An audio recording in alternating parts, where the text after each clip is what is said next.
দিদির ভাই বসেন।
একজনের পর একজন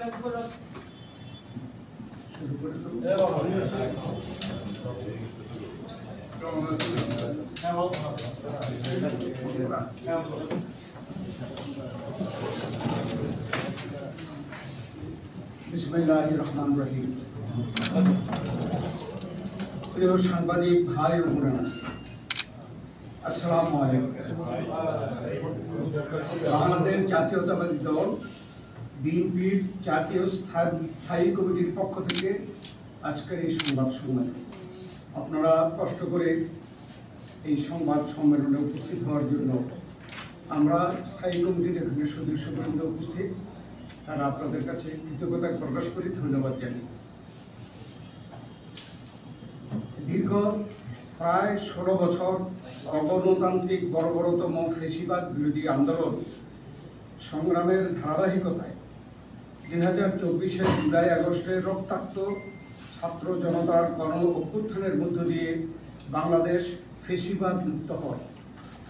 গণ অভ্যুত্থানের আকাঙ্ক্ষা ও জনপ্রত্যাশা অনুযায়ী সাম্য, মানবিক মর্যাদা, বৈষম্যহীন ও সামাজিক ন্যায় বিচার ভিত্তিক একটি শক্তিশালী গণতান্ত্রিক রাষ্ট্র বিনির্মাণের স্বপ্ন পূরণের জন্য এদেশের মানুষ অপেক্ষমান।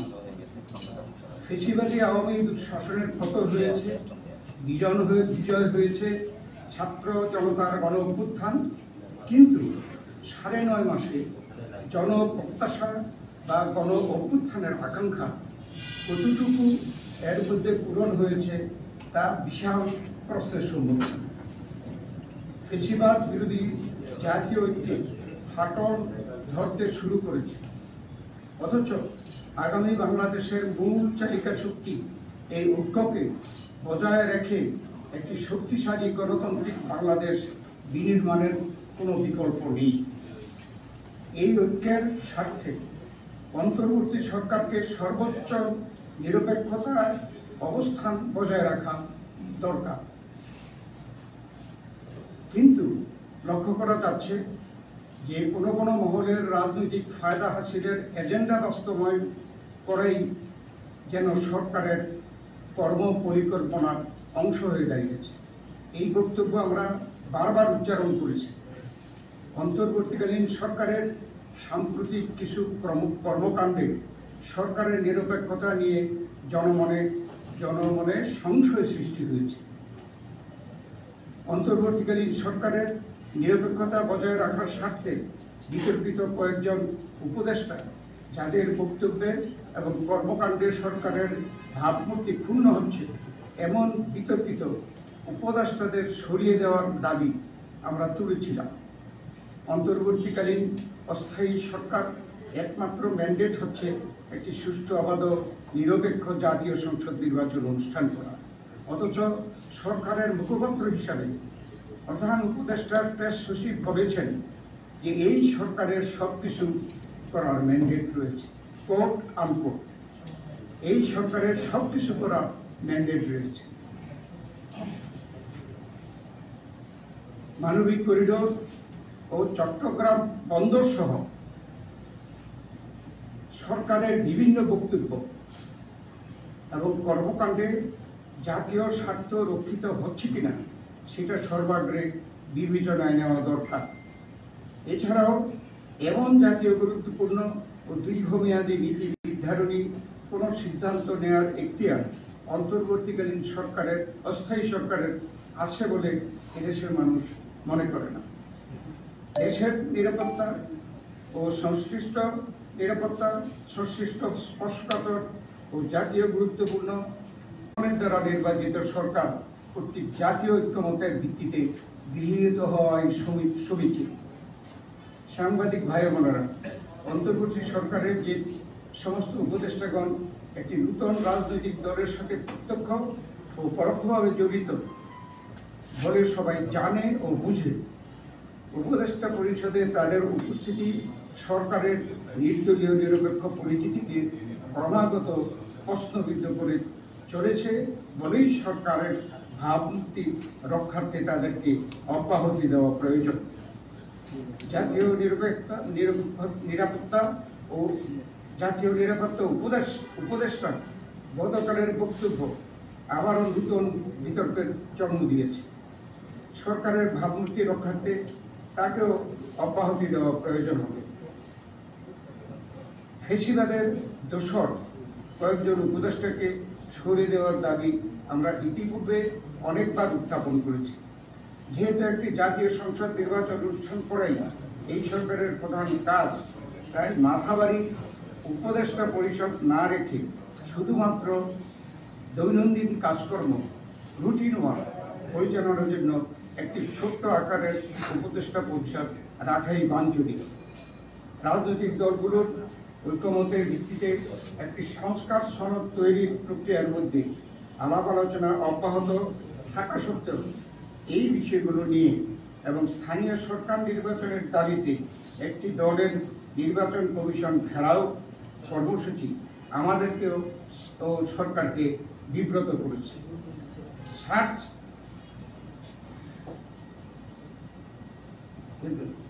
সার্চ কমিটির মাধ্যমে আইন অনুযায়ী নির্বাচন কমিশন গঠিত হলেও একটি মহল নির্বাচন কমিশন পুনর্গঠনের কথা বলছে। সরকার সাংবিধানিক প্রতিষ্ঠান সমূহ পুনর্গঠনের প্রক্রিয়ায় সব ক্ষেত্রে আমাদের মতামত না নিলেও নির্বাচন কমিশন গঠনের ক্ষেত্রে সকল পক্ষকে অন্তর্ভুক্ত করে এই কমিশন গঠন করেছে। কিন্তু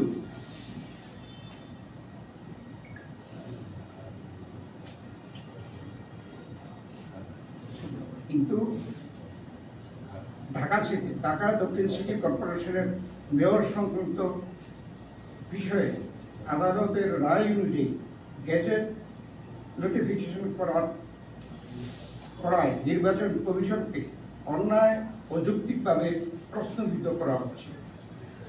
আইনের শাসন প্রতিষ্ঠার জন্যই দেশের জনগণ রক্ত দিয়ে গণ অভ্যুত্থান করেছে, সুতরাং আমাদের আইনের শাসন প্রতিষ্ঠায় দৃঢ় সংকল্পবদ্ধ থাকতে হবে।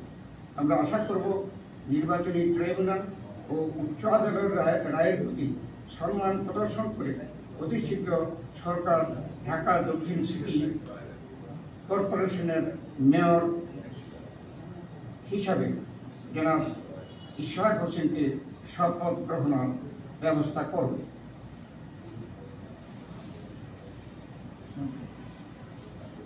সাম্প্রতিক সময়ে লক্ষ্য করা যাচ্ছে যে জন আকাঙ্ক্ষা অনুযায়ী সরকারের যা করণীয় তা যথাসময়ে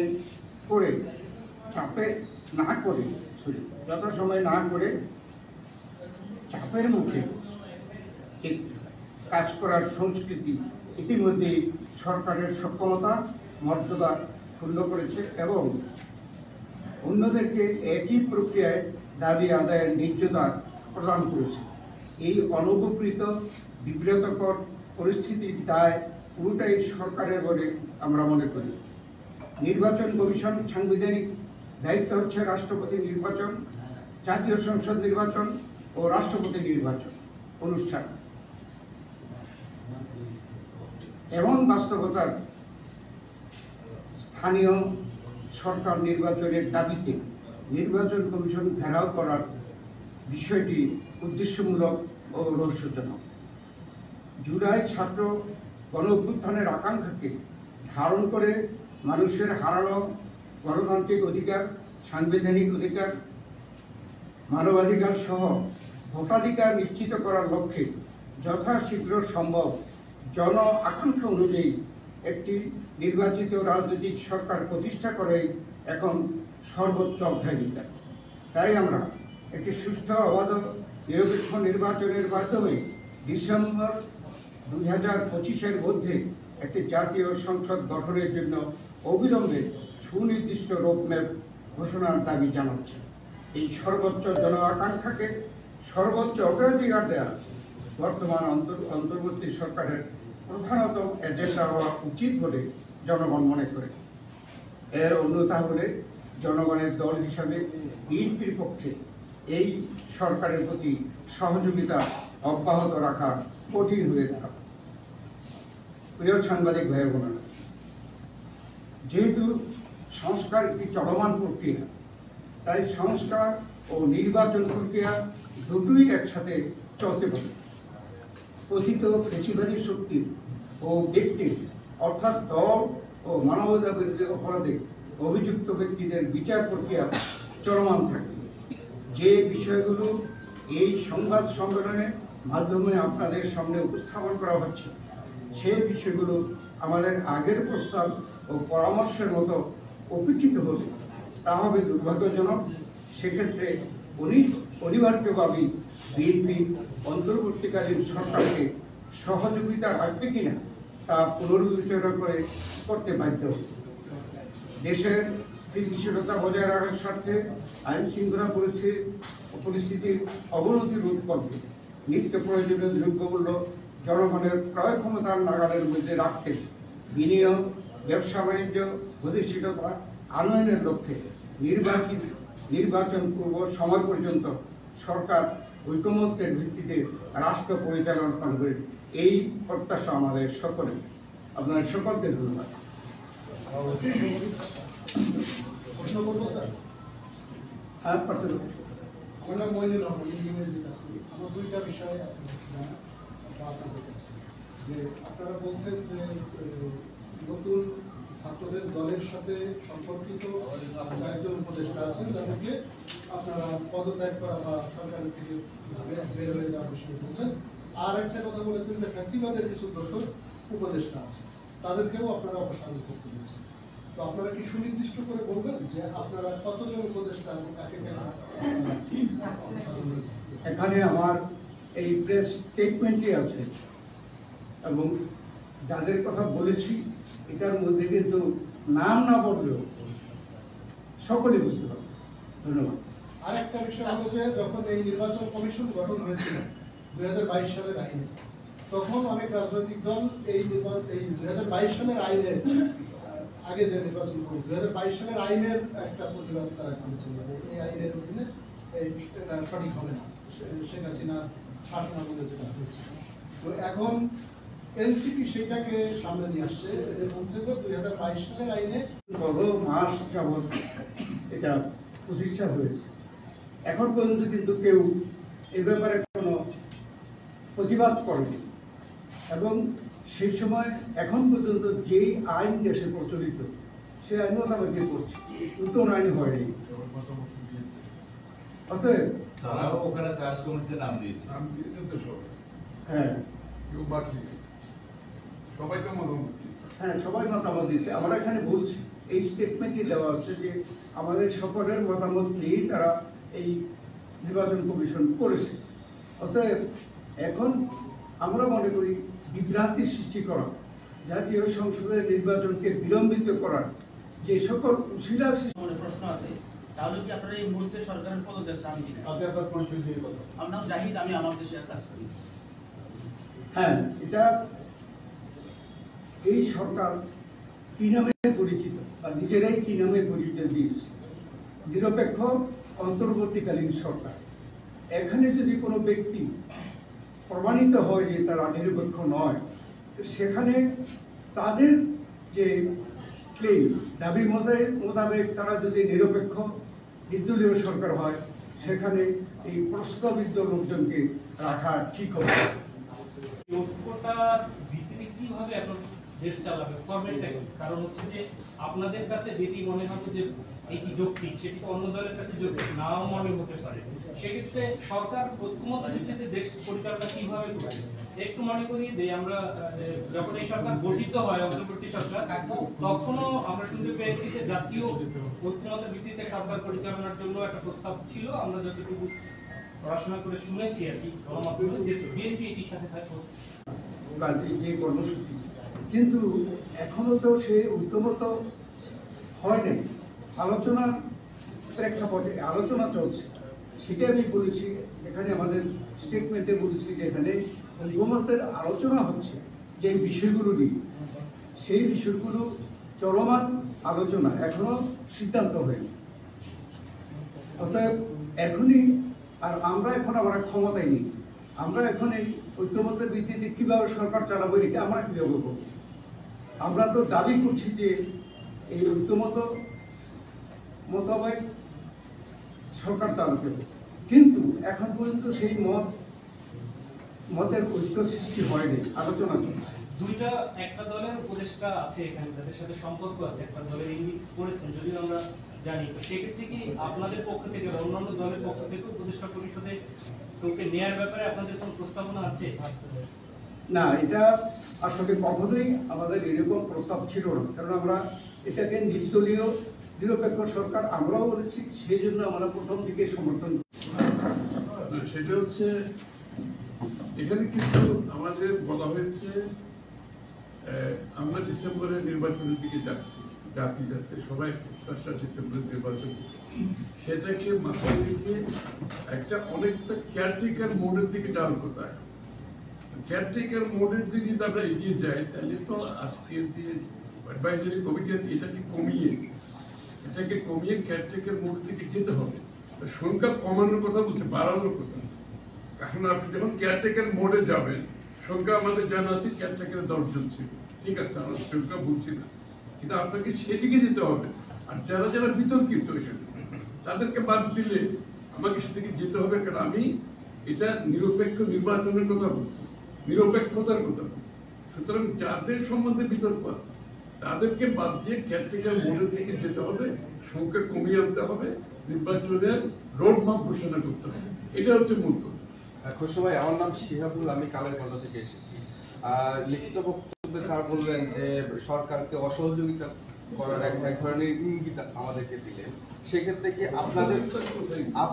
আপনাদের মতামত এবং সরকারের মতামতের সাথে অনেক ক্ষেত্রেই কি মিলছে না? এখানে তো অসহযোগিতার কোনো এখানে ডক্টর মঈন খান আপনার প্রশ্নের উত্তরে বলছি, এখানে কিন্তু আপনারা ভালো করে পড়বেন, আপনারা কাগজটাও পাবেন। এখানে কিন্তু কোথাও আমরা অসহযোগিতা দেওয়ার কথা বলি, আমরা বলেছি যে সরকার এরকম একটা পরিস্থিতি সৃষ্টি করছে যেখানে আমরা প্রথম দিন থেকে প্রকাশ্যে আমাদের বলে গেছে যে আমরা এই সরকারের সহযোগিতা করতে চাই, তাদেরকে যৌক্তিক সময় দিতে চাই নির্বাচন করার জন্য। আমরা এখন বলছি যে এইরকম কর্মকাণ্ডের ফলশ্রুতিতে সেই সাহায্য সেভাবে সহযোগিতা করাটা কঠিন। আমি আদালতের আদেশের পরে শপথ করানো হবে। ফেসবুক পেজ এবং জায়গায় যারা রাজপথে রয়েছে তারা বলছেন যে 2 উপদেষ্টার পদত্যাগ রাজপথ ছাড়বেন না। তো আজকে স্থায়ী কমিটির বৈঠক শেষ হবে, আপনাদের পক্ষ থেকে যেমন কোনো মেসেজ আছে দলের?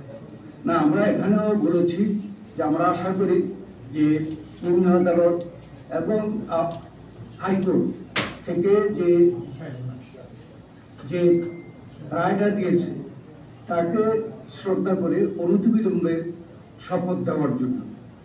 কিন্তু যেহেতু আজকে এই রায়টা হয়েছে, আমরা এখনো সিদ্ধান্ত নিইনি যে আমরা এখান থেকে প্রত্যাহার হবে না এটা কন্টিনিউ করবে, এটা এখনো কিন্তু সিদ্ধান্ত হয় সরকারের পক্ষ থেকে এখনো সরকার থেকে কিছু বলা হয় কবে শপথ করাবে সেটা তো এখন বলা হচ্ছে, বলা হয় না, এবং সেই জন্য আমরা দাবি করছি। আমরা তো কোর্টের বিরুদ্ধে করি না, কোর্টের অপেক্ষায় ছিলাম। সরকার যেহেতু কোর্টের আদেশ মানে নাই, বিগত আদেশটা তারা মানে নাই, নির্বাচন কমিশনের সিদ্ধান্ত তারা মানে নাই, তারপর এখন হায়ার কোর্টে সিদ্ধান্ত দিয়েছে, সে তারা মানবে কিনা আমরা তো জানি না।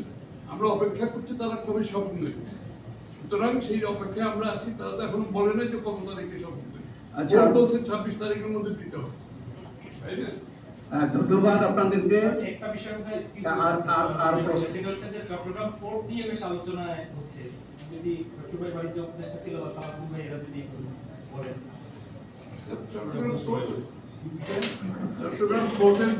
চট্টগ্রামের পোর্টের বিষয়টা পক্ষে বিপক্ষের বিষয় নাই। চট্টগ্রাম পোর্টের বিষয় হচ্ছে এটা একটা স্ট্র্যাটেজিক ডিসিশন, এটা একটা পলিটিক্যাল ডিসিশন। সুতরাং একটা এই সিদ্ধান্তগুলো পলিটিক্যাল গভর্নমেন্ট থেকে আসতে হবে, সেটাই আমাদের বক্তব্য। It is a strategic decision এবং পলিটিক্যাল ডিসিশন। এখানে স্টেক হোল্ডার সমস্ত জাতির একটা মতামতের ব্যাপার, সেই বিষয়ে আমরা বলছি এটা একটা নির্বাচিত সরকার ব্যতীত এই ধরনের সিদ্ধান্ত নেওয়া সঠিক নয়, ওইটাই আমাদের। ধন্যবাদ আপনাদেরকে। স্যার আরেকটা প্রশ্ন করি। না, আর প্রশ্ন নিতে পারবো না। ধন্যবাদ। আপনাদেরও সময় অনেক নিয়েছি আমরা। ধন্যবাদ